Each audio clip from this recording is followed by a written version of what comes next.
अल्लाहुम्मा सल्ली अला सय्यिदिना मुहम्मद या रब्बि सल्ली व सल्लिम। अल्हम्दुलिल्लाहि नहमदुहु व नुसल्ली अला रसूलिहिल करीम। आज हमारा 11वां लेक्चर है और आज से हम बाकायदा कुरान मजीद की तफसीर को यानी कुरान से पढ़ने का हम आगाज़ कर रहे हैं। और इसमें आप पहले तो मैं बता दूं, क्योंकि सबसे ज़्यादा 30वां पारा पढ़ा और सुना जाता है, नमाज में भी आप 30वें पारे की ज़्यादातर तिलावत सुनते हैं, तो और 30वें पारे में भी आखिरी 10 सूरतें ज़्यादा पढ़ी जाती हैं। तो हमने ये इरादा किया है कि हम आखिरी 10 सूरतों से शुरू करते हैं। अलम तरा कैफ़ फ़अल रब्बुका बि अस्हाबिल फ़ील।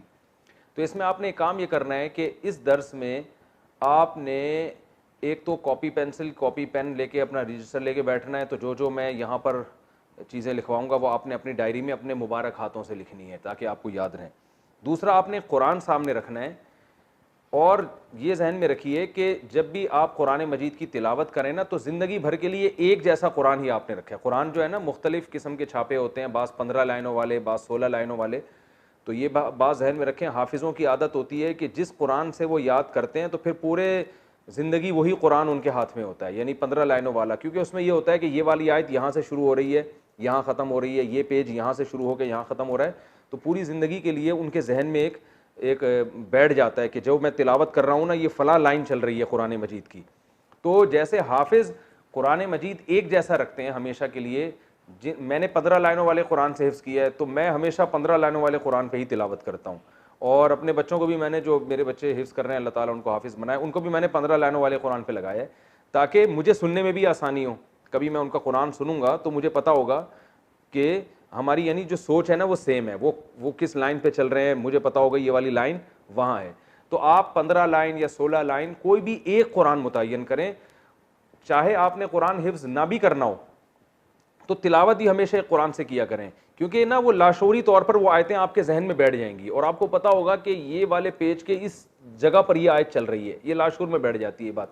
तो अब आप जब तफसीर का आगाज़ कर रहे हैं बाकायदा, तो उसमें भी आपने एक किस्म का कुरान रखना है अपने सामने हमेशा, फिर उसी पे तिलावत भी करें। और वो या तो 15 लाइनों का हो या 16 लाइनों का, ऐसा ही है ना, दो ही आते हैं ना 15 या 16 लाइनों वाले। तो इन दोनों में से कोई एक हमेशा के लिए आप मुतय्यन कर लें। फिर वो बेशक बाज़ छोटे साइज़ में भी होते हैं, बड़े साइज़ में भी होते हैं, लेकिन उनकी तरतीब एक ही जैसी रहती है। तो एक जैसा कुरान आपने अपने सामने रखना है और जो सूरत मैं यहाँ पढ़ाऊँगा वो कुरान में आपके सामने होनी चाहिए और एक रजिस्टर होना चाहिए, एक पेन होना चाहिए, उसमें आपने ये चीज़ें नोट करनी है जो मैं यहाँ आपको बता रहा हूँ। और बेहतर तरीका ये भी है कि आप एक कुरान लेके चाहे तो एक ऐसा कुरान ख़रीद लें जिसमें हाशिया पे जगह बहुत ज़्यादा हो, तो वहीं पे नोट आप लिख सकते हैं, तो जो जिसमें आपको सहूलत हो। अल्हम्दुलिल्लाहि नहमदुहु व नुसल्ली अला रसूलिहिल करीम। आज हमारा तफसीर का पहला लेक्चर है, यानी तफसीर से मेरी मुराद है कि ग्रामर के बाद जो बाकायदा कुरान से हम सूरतों का आगाज़ करेंगे उसका आज पहला लेक्चर है। तो ये पहले मैं 10 लेक्चर जो दे चुका हूँ ये ग्रामर के हैं, उसके बाद इंशाल्लाह हम आगे तफसीर पढ़ेंगे। तो आज ही आपको अंदाज़ा हो जाएगा कि मेरा तफसीर पढ़ाने का अंदाज़ क्या होगा। पहले जो ग्रामर का हिस्सा है वो होगा, उसके बाद में इंशाल्लाह उस सूरत का तर्जुमा और तफसीर बयान करूँगा। पहली सूरत जो आज हम पढ़ेंगे वो है अलम तारा कैफ़ फ़अल रब्बुका बि अस्हाबिल फ़ील। पहले हम इसको हल करते हैं कि इसका लफ्ज़ी तर्जुमा क्या बनता है। पहला लफ्ज़ है अलम तारा। अलम तारा में अलम क्या है? आ जो है ना अरबी में आ, ये सवाल के लिए आता है, क्वेश्चन मार्क है। ये क्वेश्चन मार्क तो नहीं कह सकते कि ये सवालिया एक जुमला है, ठीक है ना। जैसे उर्दू में कहते हैं क्या, अलम, अलम का आ का माना क्या है? क्या, ठीक है। अंता जैदुन, क्या तुम जैद हो? अगर आप कहेंगे अंता जैदुन तो मतलब क्या है? तुम जैद हो। अंता जैदुन का मतलब क्या तुम जैद हो। कितनी मुख्तसर जबान है ना, आ लगा दिया। आ का माना क्या है? लम का माना क्या है? कल मैंने आखिरी जो लेक्चर था ना हमारा ग्रामर का, उसमें बताया था नम किसके लिए आता है? लम नफी, नफी के लिए। ये तरा क्या है, इसको समझें। मैंने कहा था ना उर्दू के अल्फाज ही इस्तेमाल हो रहे हैं, यानी उर्दू में होते हैं, तो तरा भी उर्दू में है। असल में ये था तर अयू।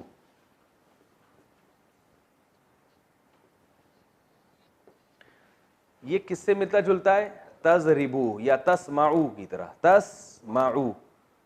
तजरिबू का माना मारता है या मारेगा, और तस्माऊ का माना तू सुनता है या सुनेगा। तो तस्माऊ और तजरिबू से मिलता जुलता है। तर आयु, तर आयु आपने ये लफ्ज सुना है, रुयत, रुयत हिलाल है कि नहीं है? उर्दू में इसकी मिसाल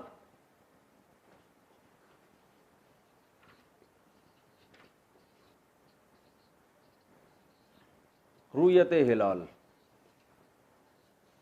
ठीक है। उर्दू में इसकी मिसाल क्या है? रुयत हिलाल। रुयत का माना देखना, खुली आंखों रुयत हुई है, ठीक है ना। तो तर अयु तुम देखते हो या देखोगे, ठीक है। अब हुआ ये है, मैंने आपको एक बात बताई थी कि अलिफ, वाव और या और दो हर्फ एक जैसे जब किसी में आएंगे तो सीगे की शक्ल को गड़बड़ कर देंगे ये। तो तर आयु, इसको जब शुरू में लम लगता है ना, देखें, तजरिबू मारता है या मारेगा, तो जब इसमें हम नफी में लेके जाएंगे, लम लगाते हैं ना शुरू में, तो ये बन जाता है लम तजरिब, यानी बा के पेश की बजाय यहां जज़म आ जाता है। ये ग्रामर का उसूल है। लम जब लगेगा तो आखिर में क्या आ जाएगा? जज़म आ जाएगा, ठीक है। तो तर अयु में क्या किया हमने? इसको तरयु बना दिया। तर अयु पढ़ना मुश्किल हो रहा था, क्या बना दिया? तरयु। ये आपको पूरी तफसील याद करने की जरूरत नहीं है, मैं सिर्फ ये लफ्ज का मफहूम आपके दिमाग शरीफ में बिठाने के लिए इतनी डिटेल बता रहा हूं कि ये यही है जो चेंज होके ऐसे पढ़ा जाता है। तो रुयत का लफ्ज आपको याद रहेगा। तो मैं जब आपसे, यानी जो लाइव सेशन में जो लोग आएंगे ना, तो उनसे जब मैं सवाल पूछूंगा तो मेरा इसी किस्म का होगा, तरयु उर्दू में किस लफ्ज से मिलता है, और ये जो ग्रामर आपने पढ़ी है उसमें किससे मिलता जुलता है। तो हमने जो पढ़ी है तजरिबू और तस्माऊ से मिलता जुलता है। तो तरयु से बना दिया इसको तरा, और शॉर्ट कर दिया, ठीक है ना। तरयु था, फिर तरयु बनाया, फिर क्या बना दिया? तरा। इस यहां तक कैसे पहुंचा, ग्रामर क्या है, इसकी डिटेल में जाने की चंदा जरूरत नहीं है। बस इतना जहन में हो कि तरा जो है ना, ये मैंने बताया था कि वाव, अलिफ, या और दो हर्फ एक जैसे कहीं आएंगे तो ये हुरूफ गड़बड़ी हैं, ये सीगे की शक्ल को क्या कर देंगे? बिगाड़ देंगे। तो तरयु को शॉर्ट फॉर्म में क्या कर दिया? तरा, ठीक है ना। तो तरा ये असल में तजरिबू जैसा ही है। और लम लग गया तो पास भी हो गया और नफी भी हो गया। तो अब अलम तरा का तर्जमा क्या हो गया? अलम तारा, क्या तुमने नहीं देखा, ठीक है ना। तरयु का मतलब था तुम देखते हो या देखोगे। तरयु को शॉर्ट में तरा बना दिया, लम से पास में चला गया। अलम तारा, लम तारा तुमने नहीं देखा, अलम तारा क्या तुमने नहीं देखा। तो अलम तारा का तर्जुमा क्या हुआ?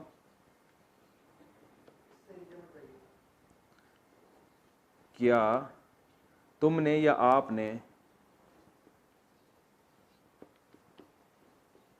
ये आप लोग जब अपने मुबारक हाथों से लिखेंगे ना, अपने रजिस्टर में अपने खुद मुबारक हाथों से, तो फिर आपको ज्यादा अच्छी तरह से समझ में आएगा। अलम तारा, क्या आपने नहीं देखा, ये तर्जुमा हो गया ना। अच्छा, ये हम जैसे जैसे तफसीर पढ़ते चले जाएंगे, ग्रामर का हिस्सा खुद ब खुद कम होता चला जाएगा, चूंकि जो बातें बार बार आएंगी फिर हम रिपीट नहीं करेंगे वो आहिस्ता आहिस्ता आहिस्ता आहिस्ता खुद ही सिमट के, और आपको इंशाअल्लाह जब आप इसी तरह से आयतें समझेंगे और तिलावत करेंगे तो आपको खुद भी बहुत सी आयतें खुद से पहले से ही आ रही होंगी। तो फिर इंशाअल्लाह हटो बच्चों वाला काम कुछ वक्त के बाद जाके हो जाएगा। अलम तारा कैफा फ़अला,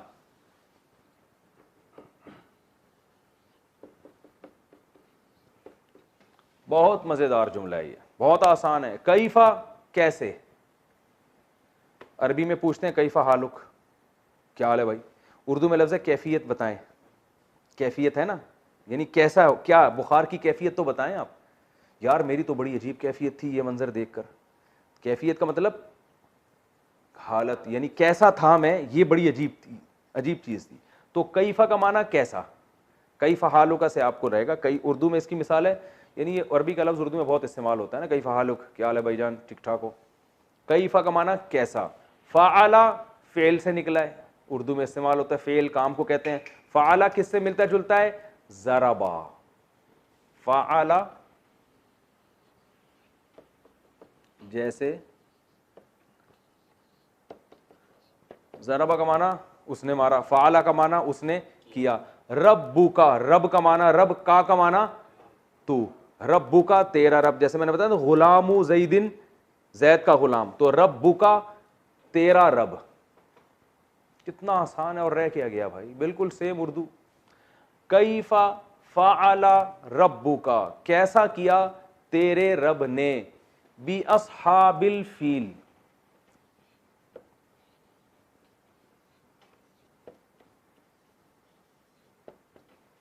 अस्हाब कहते हैं साथी को, साहिब, साहिब की जमा क्या है,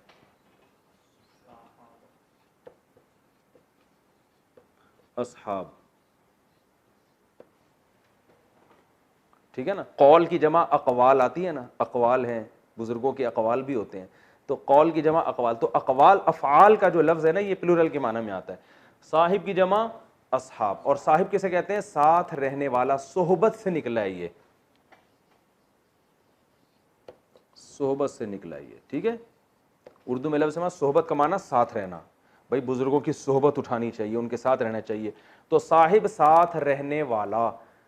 तभी कुरान में आता है ना यौम यफिरुल मरउ मिन अबीही, इंसान अपने बाप से दूर भागेगा, व उम्मिही व अबीही, अपनी अम्मा से अपने बाप से दूर भागेगा, अपने भाई से दूर भागेगा, व साहिबतिही, अपने साथ रहने वाली से भी दूर भागेगा। तो अल्लाह ने बीवी को क्या कहा, साहिबा, साथ रहने वाली। इससे पता चलता है कि इंसान हर एक से दूर होता है, मगर जहाँ भी दुनिया में सफ़र के लिए जाओगे तो बेगम को साथ ले जाया करो, क्योंकि अल्लाह ने उसको डिफाइन ये किया है कि साहिबा है, फुलतरू की तरह अब ये चिपक गई है तुम्हारे साथ, ठीक है ना। लोग कहते हैं ना यार ये हम जहाँ भी जा रहे हो तो मेरे पीछे, ये हमेशा मेरे, मैंने कहा भाई अब जब शादी हो गई तो फुलतरू की तरह अब ये तुम्हारे साथ चिपक गई है, अब तुम जहाँ जाओगे ये तुम्हारे साथ साथ जाएगी, और इसको जाना चाहिए क्योंकि ये साहिबा है। साहिब की मुअन्नस क्या आती है, साहिबा। तो इसको वाला भी कहते हैं, जो आपके साथ होता है, आप वाला होता है ना। अरे गोले गंडे वाला किसे कहते हैं, जो गोला गंडे की दुकान हर वक्त गोला गंडा साथ लेके घूम रहा हो ना। सब्जी वाला, जो सब्जी को हर वक्त साथ लेके घूम रहा हो। तो गोलगप्पे वाला, जो हर वक्त। तो साहिब किसे कहते हैं, वाले को, वाला, दूध वाला, साहिबुल मिल्क ठीक है ना ठीक है ना। तो साहिबुल लबन, ठीक है ना, साहिबुल माल, माल वाला। तो असहाब मैंने वाला। फील किसे कहते हैं, हाथी को। ये लफ्ज़ उर्दू में इस्तेमाल नहीं होता, तो कुछ खुद भी याद कर लिया करें। आप इस फील के लफ्ज़ में अच्छा फील महसूस नहीं कर रहे होंगे क्योंकि उर्दू में इसकी मिसाल नहीं मिलती। तो फील कहते हैं हाथी, एलिफेंट, ठीक है ना। कितना आसान हो गया। कैफा फ़अला रब्बुका, बा का माना साथ, जैसे हम कहते हैं ना बिस्मिल्लाहिर्रहमानिर्रहीम। जब हम सूरह फातिहा पढ़ेंगे ना तो वहां फिर मैं बिस्मिल्लाह को भी डिफाइन करूंगा, अल्लाह के नाम के साथ। तो बा का माना क्या है, साथ। ये अपनी डायरियों में आप लोग नोट करते रहें। तो अलम तारा कैफा फ़अला रब्बुका, आपने देखा नहीं कि आपके रब ने कैसा किया, बी अस्हाबिल फील, हाथी वालों के साथ। असहाब का माना क्या हो गया, वाले, ठीक है ना, जो हाथी लेकर आए थे, जो हाथियों के साथ थे, हाथी वालों के साथ आपके रब ने कैसा किया। अलम तारा, आपने देखा नहीं, ठीक है ना। तफसीर तो बाद में होगी ना, पहले मैं इसको हल कर दूं। अलम यजअल कैदहुम फी तज़लील,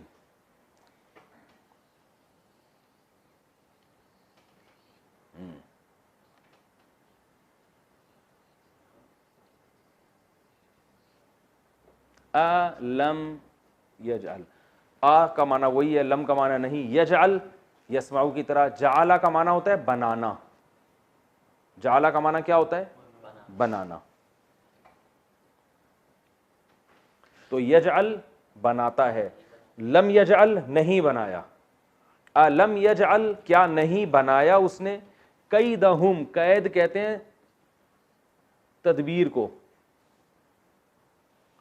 कैद किसे कहते हैं, जो चालाकियां और तदबीर होती है ना, मकायिदुश शैतान, उर्दू में ये लफ्ज़ इस्तेमाल होता है मगर बहुत गाढ़ी उर्दू में इस्तेमाल होता है, शैतान की बुरी तदबीरें। तो कैद किसे कहते हैं, बुरी तदबीर, तदबीर जो बुरी हो। तज़लील, फी का माना में होता है ना, 100% कहते हैं ना। फी किसे कहते हैं अरबी में को, इन। 100%, सद फारसी का लफ्ज़ है, 100 को कहते हैं। फ़ी का माना में और 100 का माना 100, तो 100 में 100, उर्दू में कहते हैं ना 100%, ये बात दुरुस्त है, यानी 100 में 100 ये बात दुरुस्त है। तो फ़ी का माना यहाँ से आप याद रखें कि फ़ी का लफ्ज़ जो है ना 100% में इस्तेमाल होता है। तो फ़ी तज़लील, तज़लील उर्दू में इस्तेमाल होता है ज़लालत। क्या ज़लालत है यार, हैं, यानी दुरुस्त चीज़ नहीं है, बातिल चीज़ को भी कहते हैं। तो तज़लील बाबे तफ़ईल, तस्बीह, क्या ख्याल है, कौन सा बाब है, बाबे तफ़ईल। क्या मतलब, किसी चीज़ को ज़लालत कर देना, ज़लालत का मतलब ख़राब कर देना, बातिल कर देना, ये ज़लालत से निकला है। गुमराह को भी ज़ाल कहते हैं ना, वो भी बातिल होता है। तो तज़लील बातिल कर देना, ठीक है ना, बातिल करना।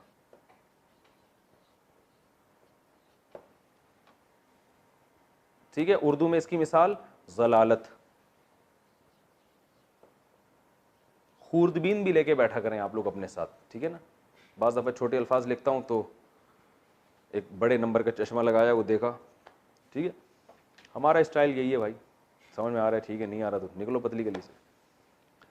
अलम यजअल कैदहुम, हुम आपने ज़मीर पढ़ी है, प्रोनाउन, कैदहुम उनकी, भाई गुलाम जैद, गुलाम ज़ैदिन, जैद का गुलाम, तो कैदहुम उनकी तदबीर।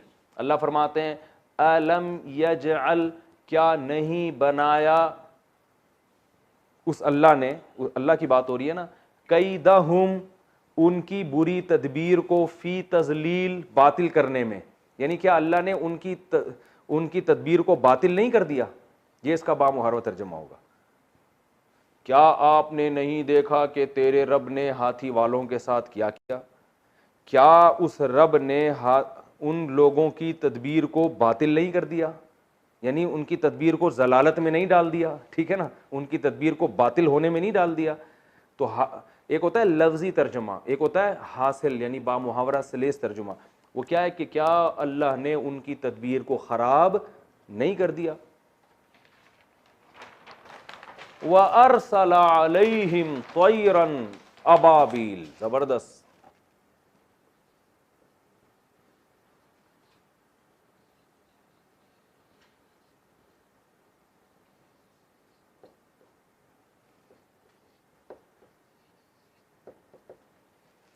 वाव का माना एंड, और अरसला अकरमा की तरह है। अरसला अकरमा, आपने पढ़ा है अकरमा, जरबा फिर अकरमा, बाबे इकराम से आता है अकरमा, इकराम किया उसने। अरसला का माना भेजा, उर्दू में इस्तेमाल होता है इरसाल।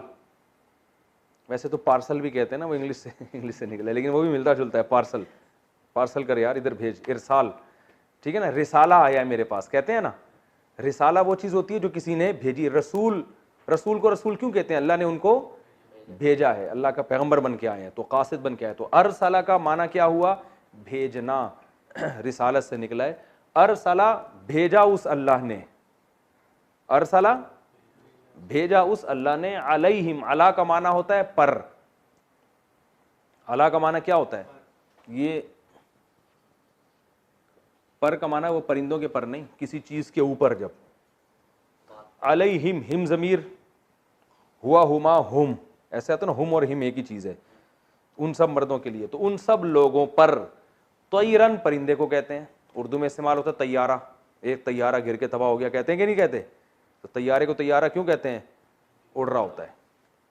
तायर अरबी में परिंदे को कहते हैं। तो उर्दू में इसकी मिसाल क्या है, तैयारा, जहाज। तैरन परिंदा, व अरसला अलैहिम तैरन, अल्लाह ने उन पर परिंदा, परिंदे भेजे, यहाँ मुराद जमा है, परिंदे भेजे, अबाबील, झुंड के झुंड। अबाबील किसी खास परिंदे का नाम नहीं है। अबाबील जो है ना, ये एक मुश्किल लफ्ज़ है जो उर्दू में इस्तेमाल नहीं होता। अबाबील असल में जमा है इब्बाला की, इब्बाला, इब्बाला कहते हैं लकड़ियों की एक गठरी को, लकड़ियों की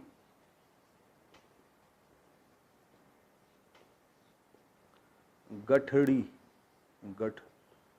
गठरी होता है, गठड़ी होता है, गठरी, बस जो भी होता है, जिस कौम में जो है वो यहाँ डाल दिएगा, ठीक है ना, गठरी। इब्बाला कहते हैं, ये थोड़ा मुश्किल लफ्ज़ है, उर्दू में इस्तेमाल नहीं होता।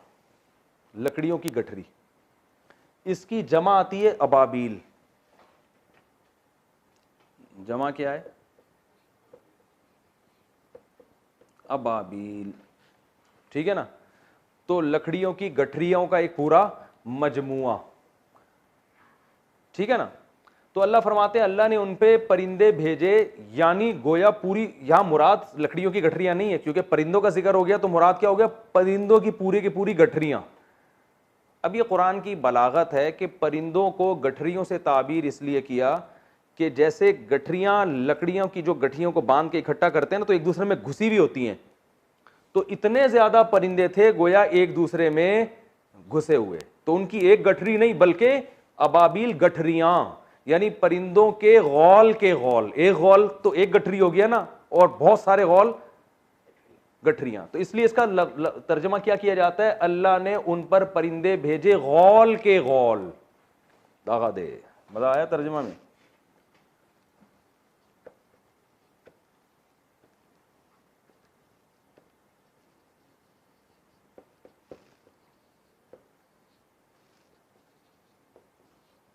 हम इसका तर्जमा क्या कर होते हैं? अल्लाह ने को अबाबील परिंदा भेजा ठीक है ना। तो अल्लाह ने उन पर परिंदे भेजे गौल के गौल, पूरे गौल के गौल परिंदों के आ रहे थे, जो सब्ज, और रिवायत में मिलता है सब्ज और नीले रंग के कुछ छोटे छोटे इतने पिद्दे पिद्दे से परिंदे थे वो। वअरसला अलैहिम तयरन अबाबील, ठीक है। आगे है तरमीहिम,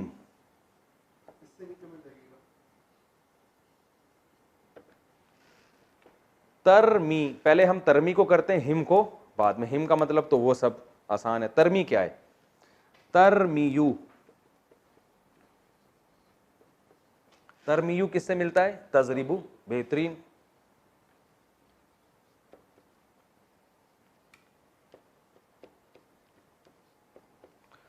तजरिबू जो है ना, मारता है या मारेगा। और तजरिबू एक और माना में भी आता है, गर्दान पढ़ लेता हूं पूरी। यजरिबू, यजरिबानी, यजरिबूना। तजरिबू है ना, औरत के लिए इस्तेमाल होता है ना, वो मारती है या मारेगी। तो तरमी, वो फेंकती थी। तो असल में ये मोन्नस का सीगा इसलिए इस्तेमाल किया कि ये खूब समझ लें कि अरबी में जमा के लिए भी मोन्नस का सीगा इस्तेमाल होता है। गोया वो पूरी एक जमात थी परिंदों की, जिसको अल्लाह ने वाहिदा मुअन्नसा से ताबीर किया है कि वो फेंक रही थी जमात, यानी ये परिंदों की एक जमात, तरमी, वो जमात फेंक रही थी, ठीक है। अब आप कह सकते हैं कि मुजारे तो हाल और फ्यूचर के माना में इस्तेमाल होता है ना, ये तो पास्ट की बात हो रही है। तो असल में पीछे सारी बात पास्ट की हो रही है, तो उसमें जब मुजारे का आएगा तो उससे मुराद पास्ट ही होगा। लेकिन ऐसे जैसे गोया अल्लाह उस जमाने में जाकर उसको हाल के तौर पे बयान कर रहे हैं, गोया अभी ये काम हो रहा है। तो ज्यादा गहराई में जाने की जरूरत नहीं है, समझ में आगे, ठीक है, नहीं है तो भी ठीक है। तरमी का मतलब वो फेंक रहे थे, क्योंकि पीछे सारी बात पास्ट की हो रही है, तो गोया वो मंजर आप अपनी आंखों से देख रहे हैं कि वो फेंक रहे हैं गोया, हालांकि माजी में काम हुए, लेकिन अल्लाह ताला उसको हाल के करीब लेकर आ रहे हैं। ये बलागत की बात है। तरमी, तरमी का माना रमी कैसे कहते हैं अरबी में? फेंकने को। रमी किसे कहते हैं? रमी का लफ्ज इस्तेमाल होता है। देखो ये हम जब वो हज में जाते हैं ना, तो रमी करते हैं कि नहीं करते? 7 कंकर फेंकते हैं, तो वहां से आपको याद रहेगा रमी का माना क्या है? फेंकना। तरमीयू, वो फेंकते थे, वो परिंदे फेंक रहे थे। तरमी, आखिर में चूंकि या आ रहा है ना, तो तरमीयू को तरमी कर दिया। मैंने बताया था वाव अलिफ और या गड़बड़ करेंगे हमेशा, तो तरमीयू को क्या बना दिया? तरमी। तो वो परिंदे फेंक रहे थे, हिम, उनके ऊपर, उनको मार रहे थे, बिहिजारा,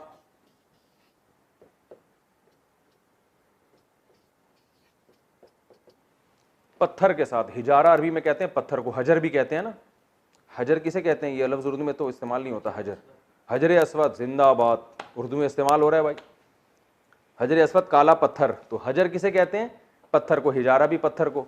तो हिजारा जैसे हजर अस्वद, उर्दू में इसकी मिसाल। ये सब मिसालें आपने अपनी डायरी में लिखनी है ताकि आपको हिंट्स रहे ना, याद रहे।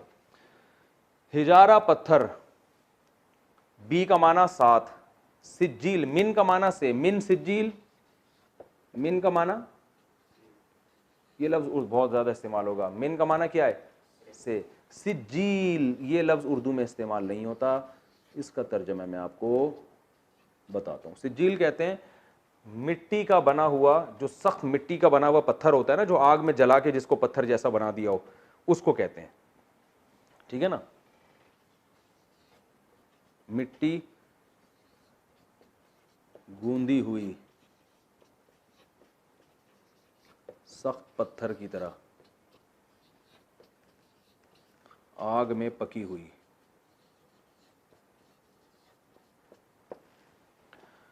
सही है ना। तो अल्लाह फरमाते हैं वो पत्थर के जरिए उनको मार रहे थे, बा का माना साथ, यानी पत्थर के साथ उनको मार रहे थे।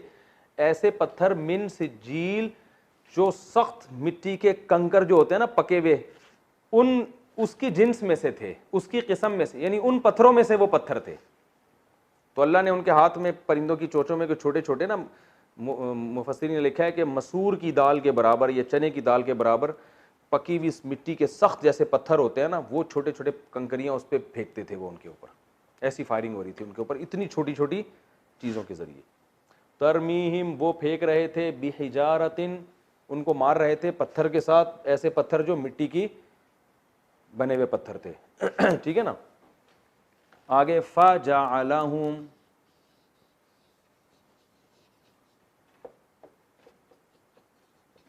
फा का माना फिर, फा आता है उस फिर के लिए जो फौरन हो। ठीक है ना, जैसे मैं कहता हूं मेरे पास जैद आया, फा अमरुन, फिर अमर आया, तो फिर का मतलब फौरन बाद, उसी के फौरन बाद, ये नहीं कि 1 साल के बाद। और अगर ताखीर हो तो फिर सुम्मा का लफ्ज इस्तेमाल होता है। मेरे पास जैद आया, सुम्मा अमरुन, उसके कुछ टाइम के बाद अमर आया, डायरी में नोट कर ले। फजअला, जअला पढ़ चुके हैं आप, जअला का माना बनाना, यजअल में आया था ना। फजअलहुम, फिर उस परिंदों ने बना दिया, या अल्लाह ने बना दिया, दोनों तरफ निस्बत हो सकती, अल्लाह ने बना दिया हुम उन लोगों को, कास्फिन,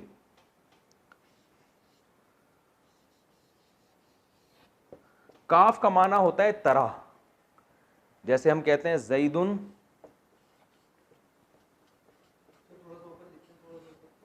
कल असद, कल असद, असद कहते हैं शेर को, शेर की तरह है। ठीक है ना। का माना क्या है ये याद कर लें आप, जब का लगेगा तरह, यानी सेम उस जैसा, तशबीह के लिए इस्तेमाल होता है। ही इज लाइक दिस, कहते हैं ना लाइक, इंग्लिश में क्या है लाइक, जो यानी सेम उसकी तरह है। तो का अस्फिन, अस्फ कहते हैं भूसे को, गाय का जो चारा होता है ना, अस्फ उसको कहते हैं चारा, भूसा, ये लफ्ज उर्दू में इस्तेमाल नहीं होता। और एक आखिर में लफ्ज रह गया माकूल, बहुत आसान, मजा ना है पैसे वापस। फजअलहुम कास्फिन माकूल, सॉरी,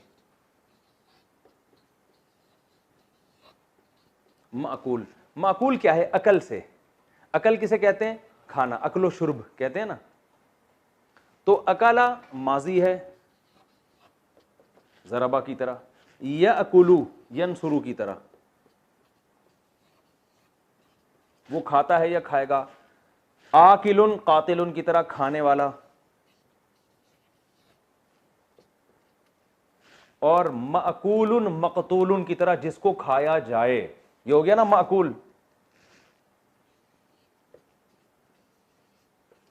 इसके बाद भी अगर तफसीर किसी की समझ में नहीं आ रही ना, तो पुलिस भी उसको समझा नहीं सकती। इससे ज्यादा मेरा ख्याल है कि आसान तरीका हो नहीं सकता। माकूल जिसको खाया जाए, ये इसमें मफऊल है, ठीक है ना, जिसे खाया जाए। तो अब अस्फे माकूल क्या हो गया? अस्फिन माकूलिन, वो भूसा जिसे खाया गया हो। एक तो भूसा वैसे ही भूसा होता है, ऊपर से वो जानवर ने खा के उसका जो हाल किया होता है, ठीक है ना, वो क्या बन चुका होता है। तो अल्लाह फरमाते हैं फजअलहुम, कुरान में देखें अल्लाह कहते हैं बना दिया अल्लाह ने उनको का अस्फिन, एक भूसे की तरह, ऐसा भूसा माकूल जो खाया हुआ होता है। तो इसका बामुहर्रफ तर्जुमा होता है अल्लाह ने बना दिया उनको खाए हुए भूसे की तरह। ठीक है, तो अब मैं, समझ में आ गया ना ये। अब मैं इसका लफ्जी तर्जुमा करता हूं। अलम तारा कैफा फ़अला रब्बुका बि अस्हाबिल फील, क्या आपने देखा नहीं कि तेरे रब ने हाथी वालों के साथ कैसा सलूक किया। अलम यजअल कैदहुम फी तज़लील, क्या उस अल्लाह ने उनकी तदबीर को बातिल नहीं बना दिया, बातिल नहीं कर दिया। अलम यजअल कैदहुम फी तज़लील व अरसला अलैहिम तैरन अबाबिल, और उस अल्लाह ने भेजे उन लोगों के ऊपर परिंदे गौल के गौल, झुंड के झुंड, जमातों की जमातें।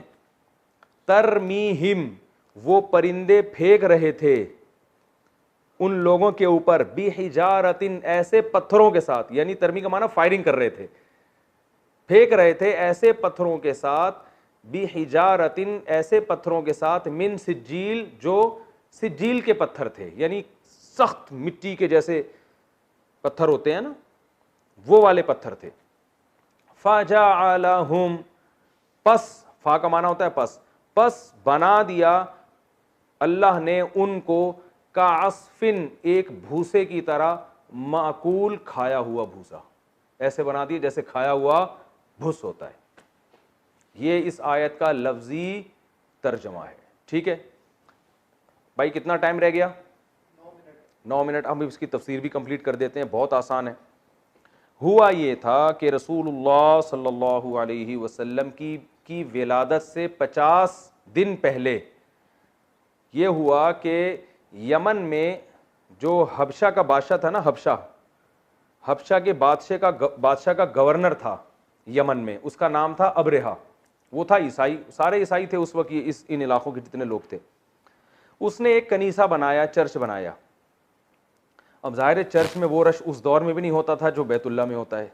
उस दौर में भी बैतुल्ला में लोग ज़्यादा जाते थे, क्योंकि हज बैतुल्ला में उस दौर में भी इब्राहिम अलैहिस्सलाम के दौर से चला आ रहा था। तो उसने कहा यार ये क्या मसला है, अरब जिनको कुछ आता वाता नहीं है और उनकी ज़मीन रेगिस्तान पर मुश्तमिल है, ना खाने को ना पीने को, लेकिन उनके पास एक घर है जहाँ सारी दुनिया हज के लिए जाती है, और हमारी जो कनीसा में और चर्च में कोई भी नहीं आता। तो उसने क्या किया, वहाँ पे हज शुरू कर दिया, ऐलान कर दिया यहाँ हज होगा, पब्लिक यहाँ आएगी। अरबों को गुस्सा आया तो किसी अरब ने यमन में ना, वहाँ जाके, बाज़ रिवायात में मिलता है वहाँ क़ज़ाए हाजत कर दी उसके जाके चर्च में, बाज़ में आता है कि आग लगा दी, कुछ भी, यानी जो भी होता है। उसको गुस्सा आया, उसने कहा ऐसी की तैसी, मैं बहुत बड़ा लश्कर लेकर मक्का पे हमला करूँगा और बैतुल्ला को गिरा दूंगा, खाना काबा को गिराऊंगा, ताकि हज जो है ना अब यहाँ हुआ करे, पब्लिक वहाँ ना जाया करे। इतना बड़ा लश्कर लेकर वो आया, तो जाहिर है अरबों में इतने बड़े लश्कर से लड़ने की ताकत नहीं थी।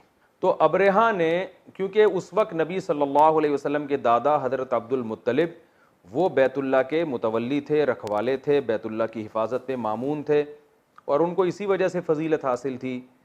तो अबरेहा ने उनसे डायरेक्ट रब्ता किया और उनसे कहा कि हमारा मकसद आपसे फड्डेबाजी, आपसे लड़ाई नहीं है, हम सिर्फ बैतुल्ला को गिराने आए हैं और गिलाकर पतली गली से निकल जाएंगे। पतली गली तो नहीं कहा, वो मैं कह रहा हूँ, तो निकल जाएंगे।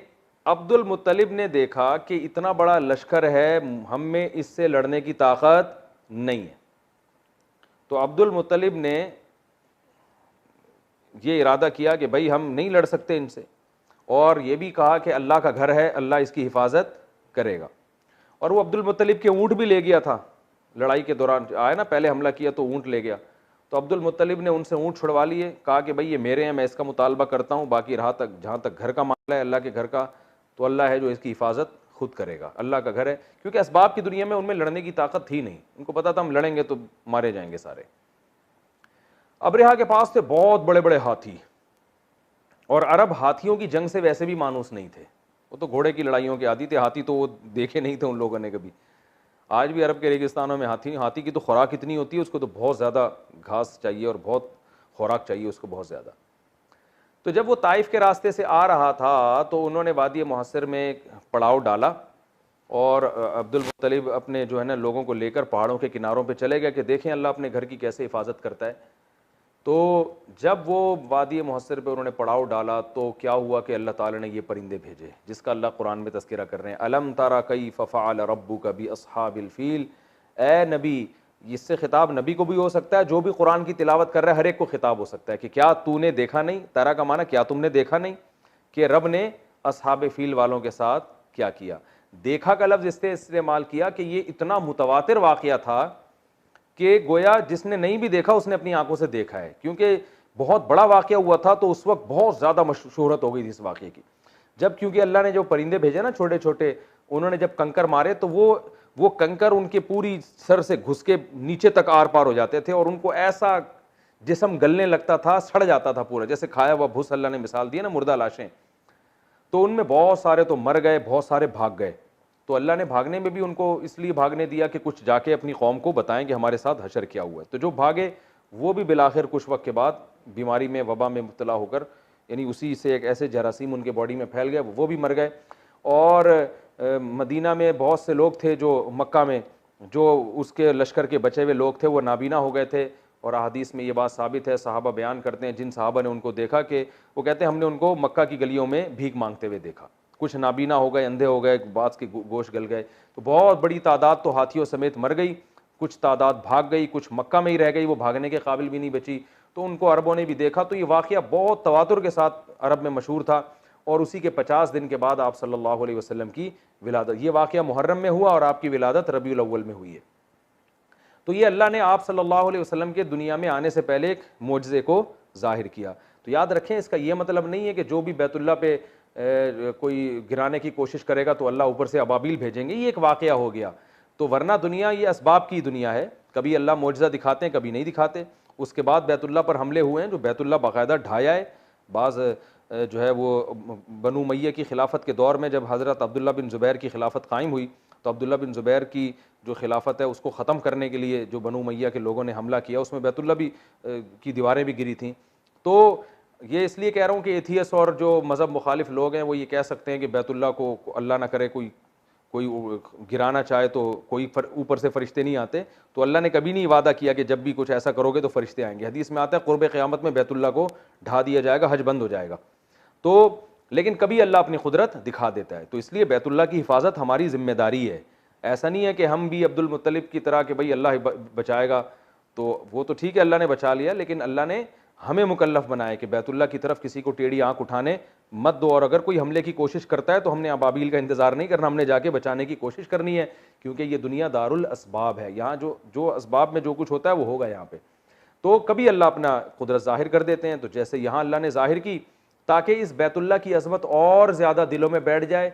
और अल्लाह ये चाहते थे कि मोहम्मद सल्लल्लाहु अलैहि वसल्लम का ज़ुहूर होने वाला है, तो इस जगह का मुक़द्दस होना पूरी दुनिया मान ले, और फिर इस जगह जो पैगम्बर पैदा होंगे उनको भी लोग मान लें। तो ये नबी के दुनिया में आने से पहले नबूवत की तैयारियां हो रही थी। तो जल्दी से मैं बस बात को कंप्लीट करता हूं। और जमजम का चश्मा दोबारा दरियाफ्त हो गया, वो भी ये नबी के आने से पहले हुआ है, वो भी नबी की आमद की तैयारियां। तो अल्लाह ने क्या फरमाया, बस ये मैं तर्जमा करके कंप्लीट कर रहा हूँ इसको। अलम तारा कैफ़ फ़अल रब्बुका बि अस्हाबिल फ़ील, क्या आपने देखा नहीं तेरे रब ने हाथियों वालों के साथ क्या किया। अलम यजअल कैदहुम फ़ी तज़लील, अल्लाह ने कैसे उनकी तदबीर को बातिल कर दिया। और वह अरसल अलैहिम तैरन अबाबील, उन पर छोटे छोटे परिंदे भेजे, परिंदों के झुंड भेजे। और तरमीहिम बिहिजारत मिन सिज्जील, जो पत्थरों से उनको मारते थे, फजअलहुम कअस्फिम माकूल, खाए हुए भुस की तरह बना दिया। इससे हमें असबाक क्या मिलते हैं, एक बैतुल्लाह की अजमत। ये असबाक भी आप डायरी में नोट करके लिखें। बैतुल्लाह की अजमत, अल्लाह की नज़र में बैतुल्लाह कोई मामूली चीज़ नहीं है।